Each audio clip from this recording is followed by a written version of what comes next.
So today we have the pleasure of inviting Leng Montgomery to speak to us as one of these experts. Leng is a senior DE&I consultant who actively engages and consults with private and public sector companies. He's worked in-house at companies such as ASOS, Sainsbury's, BD&O, and Cushman & Wakefield. Leng is also a regular speaker in the DE&I field and has appeared on BBC Radio. He's also written policy and delivered keynote speeches to many organisations for the UK, EMEA, APAC, and LATAM. Aside from LGBTQI plus specialism, Leng also has done a lot of work in the disability, race and ethnicity and gender equality space, leading on strategic planning, and has a very keen passion for activating allyship and working through an intersectional lens. In 2014, Leng was the first openly trans contestant on BBC's MasterChef, and for 2 years running from 2014 to 2015, he was listed on the Independent's Rainbow list in the Ones to Watch category. He's also one of the top 10 2018 LGBT Award Corporate Rising Star category and a TEDx London speaker in 2018. So I hope you feel inspired and ready to take action after his talk. I'll now pass over to Leng. Sure. Thank you, Rosie, and good afternoon or evening or morning, wherever you are in the world right now. First, I'd like to thank you all for having me today. And I'm going to be, there are going to be some questions towards the end, and please, I just want to really make it clear at this point. Do feel comfortable to ask anything. I really feel that this is a space for all of us to learn from one another. And also it's a space where if we want to know things, it's a space to do that. It's education. There is no such thing as a silly question or a wrong question. And like I say, I'm here to learn and learn with you and also to support you as well. If we can move to the next slide, please. Thank you. So firstly, before I start, I'm going to be sharing today a little bit of information about myself, but I'm going to talk to you overall about, the sort of the value of diversity and inclusion. But I think as a starting point, one thing that I really want us to really focus in on or sort of reflect on a little bit is something that starts with us all, for all of this work, which it comes from us. All of us play a part in this, and all of us are on a journey with this. Nobody is there yet, particularly in diversity and inclusion. I think it's so important to bear that in mind. It's not just a case of do 3 actions and job done. It's an ongoing, it's like a habit. It's an ongoing way of thinking, behaving, and just, reevaluating and listening and learning as well. But a lot of that starts off from where we begin, and we often start off within our own comfort zones. We have that's where we feel safe, we feel comfortable.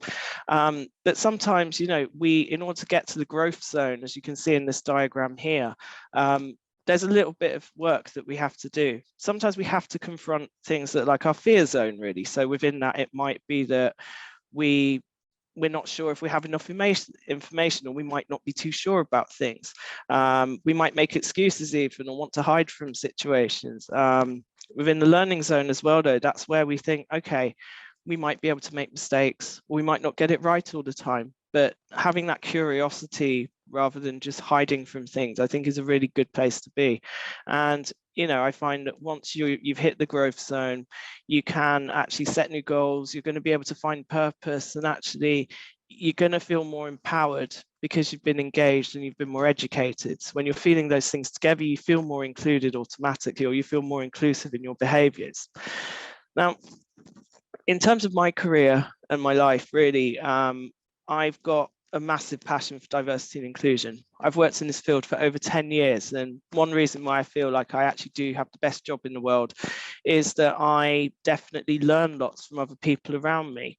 I've also found that other people's experiences and other people's stories and other people's lived experiences have really helped shape how I can be better as a person, as an individual, but also how I can work in a much better way with other people, particularly when I work, and also building in ways to define equity as well. So just a little note on terminologies as well. So I feel that obviously, we've talked about diversity and inclusion, there's some great, and in terms of how SEDx uses it, but when we think about diversity, it's lots of different things. It might it's not, it might be our socioeconomic background, it could be our gender identity, our language we use, our age, our work level, nationality, expertise, but also how we think as well and how we behave.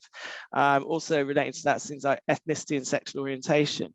But then when we think about inclusion, obviously that's really important in terms of how we think about how we're going to eliminate barriers and blind spots that people have. And also this allows, and this is on a systemic level as well. But just a quick note, where I talk about equity and equality, I just want to be very clear as to what they are. So equality is something we all strive for, and that's where everything's the same. We feel we've all got the same opportunities, etc. However, equity is something that is what's needed sometimes in order to achieve equality, and they get mixed up sometimes. So what I mean by that is, the way to imagine it is, imagine that there's a sports game going on, and you've got people of 3 different sizes in terms of height. Now, if equality was in place, everybody would have the same size box to stand on, but it would mean that probably 1 person or 2 people might still not be able to see everything in that game going on. Whereas with equity, equity means to make it fair, or to level that playing field literally for people. You might actually give someone more boxes to stand on, so they're more elevated, so the shortest person would be able to see what the tallest person is seeing.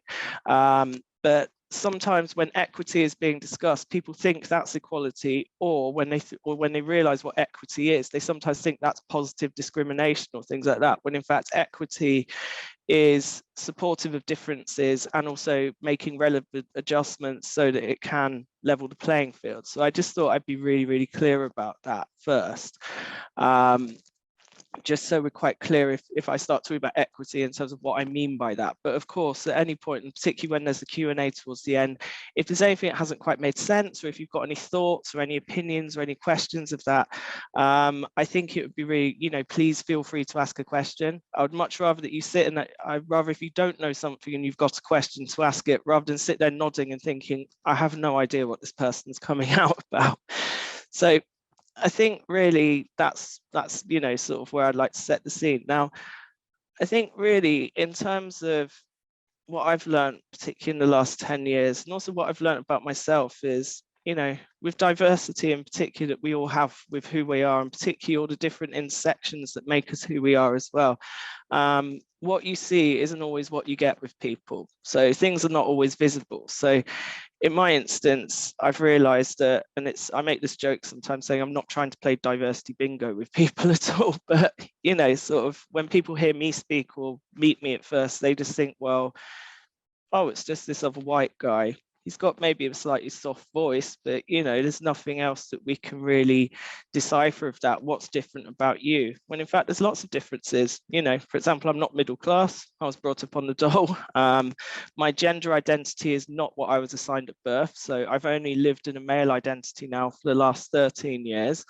And I've just realized that, I'm dyslexic as well, but I've realized that lots of other things about myself as well have meant these are not barriers to how I can succeed in life or live my life, nor should that be the case for everyone else. Also, my ethnicity isn't what it looks either. I'm mixed race, but I do not look like my ethnic background at all from my father's side. But the main thing that I've learned in life is that those differences that I have, I've tried not to let them be a barrier, but sometimes there have been systemic barriers in place. And I think really overall, what I've learned in life is just to be resilient as much as possible, but also the main thing that I've really, really grown to understand on and been lucky about is that the fact is anything I've ever been honest about myself in any situation, or even talking about the fact that, I definitely am a member of the LGBT community, for example, even that comes to sexual orientation as well. What I've learned from all of that, though, is that when I've told people these things, it's not to be difficult. It's not to even be provocative or controversial. It's about telling the truth, and it's living my truth. And in the same way that actually there will be other people like me in the world, in the same way that there are lots of other people just like us in the world as well. We may not be as so visible or represented in some situations, but in fact, there are situations where, in fact, many of us can be who we are. And also, as I say, I'm, having dyslexia, unless I tell people, they can't really tell because, well, unless they get the odd email from me where I have sometimes signed it off as Leg rather than Leng, but, that's a typo anyway that anyone could make. But my point is that overall, sometimes things are going to be visible and things are not. So it's really important that we don't make judgments straight away. And the thing is, with judgments, it's very easy to do that because naturally we are predefined and we're predisposed sometimes to have biases. Sometimes they can be good or bad. And we may not realize we have a bias either, but I think it's really, really important that, we accept that we have biases. And usually, you've got a bias if you suddenly feel quite suddenly uncomfortable about something. So my top tip is to really, be comfortable with being uncomfortable, or have a reflection moment with yourself, or think, why am I so uncomfortable? What's causing that? Is it because I don't know enough information, or maybe there's a bit of a stereotype, or maybe, you're just unfamiliar with something? Because sometimes change or unfamiliarity can make us feel a little bit sort of not threatened, but a little bit reluctant to listen to new information, or we might not be as accepting of certain situations because it's not that familiar to us. But I think it's really, really important that we examine that and we really, really think about how we could ask for more information or how we could learn more as well. Because I think that ultimately, if I don't know much about people from a certain community or even other situations, and that, I always seek more information. So a top tip I have as well is, if you don't know much about people from a particular community, it might be wise to sometimes find resources, or find, there's lots of podcasts, TED Talks, etc., or even articles that are sometimes written by people that have that lived experience. That's a really, really good way of, I think, really understanding more. Because obviously, from a business perspective, it's really, really critical that we understand more about different types of people, because these are people that we are potentially going to work with, or they might be a customer or a client of ours. And I think understanding more about the world around us and the people that we will interact with can really be beneficial in lots of different ways. It's not just the emotional side, but it's actually a practical side.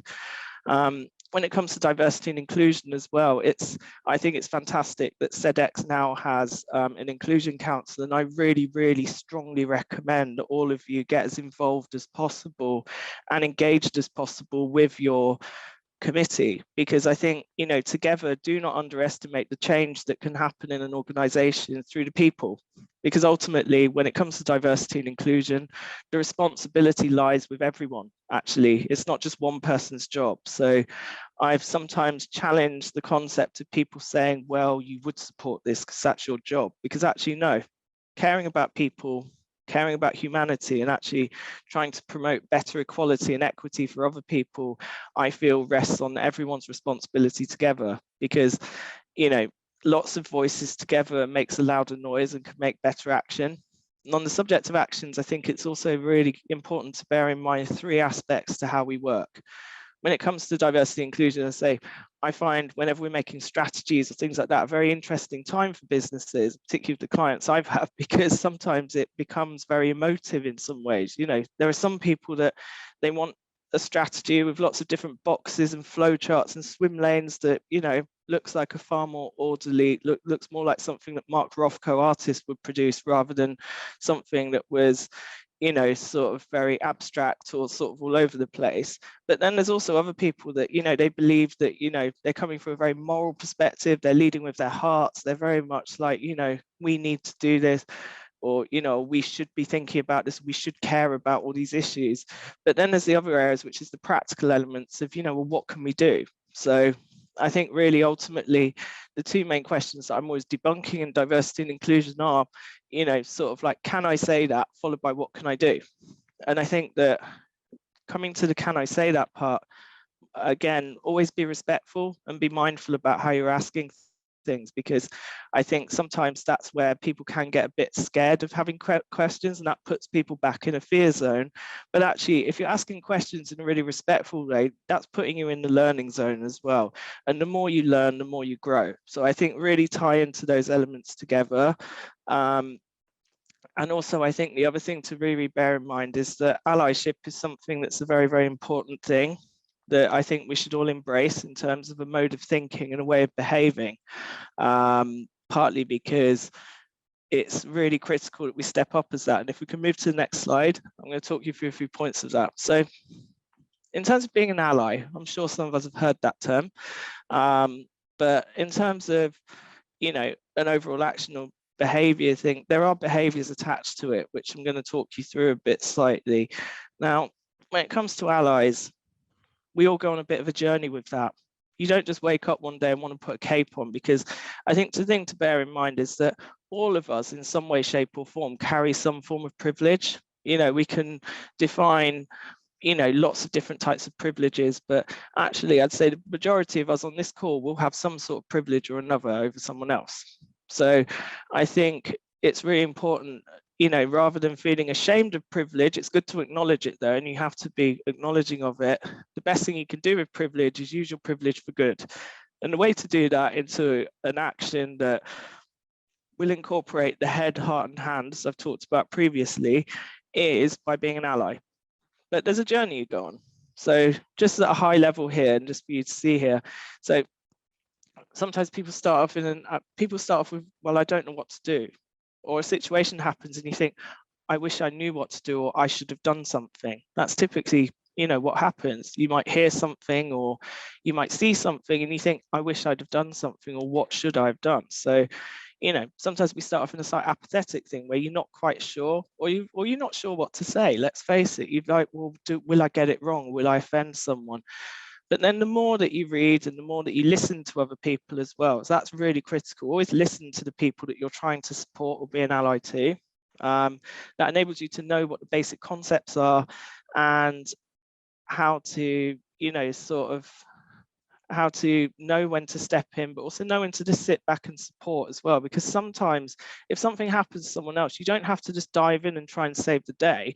Actually, very simply, you know, just checking in with the person that was on the receiving end of things and being like, are you okay? And is there anything I can do to support you, can be really, really helpful. And that moves you into more of an active space as well, because it means that you might be more well informed, or you might start sharing and seeking diversity when asked or prompted. You're also sharing things, because I think the other thing is, if there's something that's helped you in terms of doing some research, like you might have read an article or heard a podcast or watched a TED talk that really helped you understand something to do with diversity and inclusion that perhaps you didn't understand so well before, the best thing you can do is share it with other people. So if you're a manager, share it with your team, you know, be open and say, look, I was really struggling with, you know, understanding more about, you know, a certain topic, but I watched this and that really helped me out. I'll share it here if you want to watch it. Or suggesting to other people that they watch or listen or read something, then you can all have a chat about it afterwards. But then when you move to more advocate space as well, it means that you're committed, you're routinely and proactively champion inclusion. And that also really, really pushes you into an area where you're giving a very clear signal to everyone else that, I mean, if you're a manager or anyone, that, you know, you are a person that's a safe person to go and talk to about that. And actually, allies are something that I've really benefited from in life. You know, I've definitely had situations where having someone else step in or show their support to me has been really, really helpful, especially at times when perhaps it's been needed. And we all need that. And it's also, the other thing it's also done for me is it's also made me reflect on how I'm an ally to other groups of people as well.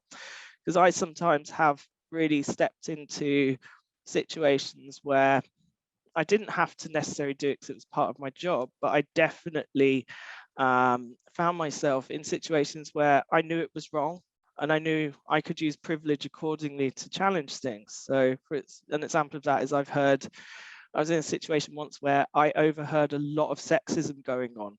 It was initially dismissed as some banter, but then I did challenge it by sort of asking, particularly some of the men around me, sort of like, if they would still say what they were saying and do what they were doing if there were some women around, and also reminded them about, I actually asked some of them how many of them had daughters, for example, and a few people told me that they did. And I said, right, would you like it if your daughter was being treated like that right now? Or would you like that kind of conversation to be taking place in front of that? And also I asked all of them very openly, would they have said that in front of their own mothers? And then suddenly they all looked a bit embarrassed and sheepish, but actually it did cut through it, because it wasn't to be a killjoy, but sometimes with some types of banter, it isn't really banter, it's actually quite offensive. And also the problem with it is it can spiral. So, one person says one thing and someone you know, tries to it's sort of like one-upmanship going on in that sort of situation, and it just wasn't appropriate. But I was really pleased to have disrupted in that situation and gave someone to think about, because that's the thing. Sometimes an aspect of it is around how you can disrupt things effectively as well. And if you can just go to the next slide, please. Thank you. So, you know, some of the core traits of allyship as well in there is having a curiosity about others, having humility, having an awareness of bias, privilege, and power, and visible commitment. And, you know, in terms of for visible commitment, you know, you can be, you know, showing support in how you communicate, but also really making sure, you know, being very clear that you're not going to make assumptions, you know. So other things as well, sometimes good sides of allyship, if you're finding your way on the continuum, in terms of if you're in the earlier stages as well, it's just, you know, you can challenge things a bit, but it doesn't mean that you're just going to get into arguments or get into big confrontations with people. But very simply, if you hear things around you that you think are not very fair to a particular group of people, or you also think is just not very inclusive, just, you know, I've asked the simple question of saying, well, you know, are you sure that's representative of all people from a certain group, or have you met anyone from that community? That sometimes has helped in those sorts of situations. And I think, you know, that's a good way of challenging some of the negative language or behavior that might be happening around you. In terms of humility, though, it's really, really important to bear this one in mind. Now, the thing is, we're not always going to get it right. Some of us have probably made mistakes in our lives as well. I know I have put my foot in it 1,000,001 times. But, you know, the thing that I think is really critical in those situations is to always own it and apologize, but apologize sincerely. So avoid the "I'm sorry you were offended" type of apology, or well, I know I should apologize, but I'm still not going to. Well, that's just very pointless, you know, because I feel the world would be a much better place. We'd have a lot less conflict if people would be a bit quicker at saying sorry rather than not saying sorry, personally. But I think also just bearing in mind with the humility point as well, you're not going to know everything, you know, so do try and think about, you know, so don't feel this pressure of, well, I will show more support, but actually I just need to have, you know, in effect, you know, you don't have to have a PhD level qualification in everything in order to, you know, be able to support people or have some knowledge on a situation. And also get comfortable with being uncomfortable and being challenged, because I think that area is really, really important to bear in mind, and to really, you know, build on that. But I think the other thing as well that I think is really, really important is, you know, sort of when you have curiosities about other people as well. So within that point there, you know, really learn more about the people that make up the diversity of your working life and also your personal life too. And actually, it's not a blame game, but think about even about in your friendship groups, who's represented in there? You know, are people quite similar to one another? Are they not? Do you actually, and that might mean in their way that they think and behave as well. You know, so I think about stuff like that. And I think it's really, and this is why I think going to diversity-centric events like this or supporting your diversity council as well is going to be really, really critical and really important to you as well, because that's going to help you learn more about other people. And I think sometimes when you hear talks taking place, or if there's diversity calendars that are available at work where there might be different festivals taking place, it's good to learn about that, because I've learned, you know, I've learned a lot through food as well in workplaces, which has been great, you know. So sometimes when there's been religious holidays going on, you know, I've learned a lot more about people's culture and their faith through food as well. Like, for example, I had some colleagues in one workplace that when I realized the story of Hanukkah, which basically meant that people would bring donuts into the office, I was firstly sold on that front, but then I did learn a bit more about everything else in there, and it was really good to know that. Or, you know, I know this weekend it was Eid, and I was at a workplace once where some people brought some dates into work, and it was really nice hearing the story as to why that's given traditionally in those situations. So we can always learn more about other people. And sometimes, again, the way I've approached it is sometimes if there has been, let's say, a religious festival that I'm not too familiar with, I've even asked the question, and you can feel empowered to do this, saying, well, what's the right way to greet people? You know, would I say happy Eid or happy Hanukkah, or, you know, situations like that, you know. And it's really, really good to just, you know, feel comfortable to actually just ask those questions, because people will give you a response. And, you know, by showing that interest in what people have in place, that can, and what's happening in their life and their culture, I think that's really, really good to, you know, sort of bear in mind. And also, I think that overall, as you find your feet as an ally, really do think about how you can, you know, at times it is about challenging behavior, but also it's about positively standing by someone and supporting them as well. Because, you know, again, it's so important, I think, especially if you see uninclusive behavior going on or biases emerging, it's really, really good to try and find ways to challenge or disrupt it in certain ways, because, you know, otherwise it can create cultural rot. It does create a bad vibe for everyone. And actually, when something uninclusive is going on, no one feels good in that situation. And all of us come away feeling sort of a bit heavier or a bit horrible about things. So I think, again, you know, really do find ways to try and find ways to make it better or to challenge. And also, the other most important thing, though, is if you witness anything that's taking place for someone else, do check in with them rather than avoiding them, because especially when they've done nothing wrong, it's not very nice for that person to feel that everyone's just disappeared from them. And also, I think it's just really, really good to make sure we check in with people. Partly because, you know, again, that's what makes a place more inclusive and more safe for people as well. Now, there's other ways that you can support your DE. So that's more about being an ally and stuff like that. But I think there are definitely some really key areas in terms of how you can support DEI at work. So I think really, you know, taking on some of the traits of allyship, learning more about other types of people, but also collaborate with each other as well.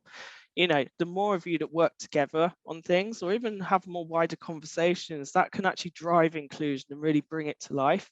And I think it's really, really good to really ensure that, you know, and that also helps you really role model and learn more about what are better inclusive behaviors. And also, ultimately, if there's anything, and it's also one of the best ways you can network within your organization as well. So I can't advocate for that enough.